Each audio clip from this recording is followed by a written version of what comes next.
Hello friends, welcome to West Bengal educational tube. একটি ক্লাসে শিক্ষার্থীদের মধ্যে 720টি মোবাইল কত উপায়ে বিতরণ করা যেতে পারে। তো এই অঙ্কটি খুব কম টাইমের মধ্যে কেমনভাবে করবে দেখো। 720 এর গুণনীয়ক কতগুলি আছে সেটা বের করলেই উত্তর হয়ে যাবে। তাহলে 720 এর নাম্বার অফ ফ্যাক্টর বের করার জন্য কি করব, 720 লিখবো।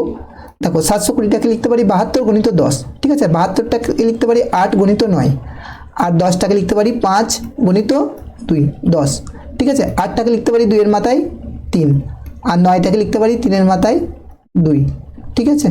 5 আর 2, দেখো 2 কটা হলো, 2 এর মাথায় 3 আর 2 এর মাথায় 1, মানে 2 এর মাথায় 4, ঠিক আছে। গণিত 3 এর মাথায় 2 গণিত 5, ঠিক আছে।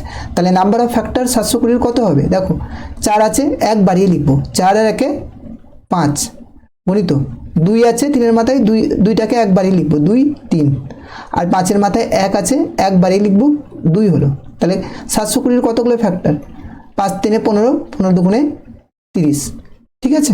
তাহলে অপশন বি হবে কারেক্ট অ্যান্সার। তাহলে 720টি মোবাইল 30টি উপায়ে বিতরণ করা যেতে পারে। এই ধরনের ভিডিও পেতে এই চ্যানেলটি অবশ্যই সাবস্ক্রাইব করো।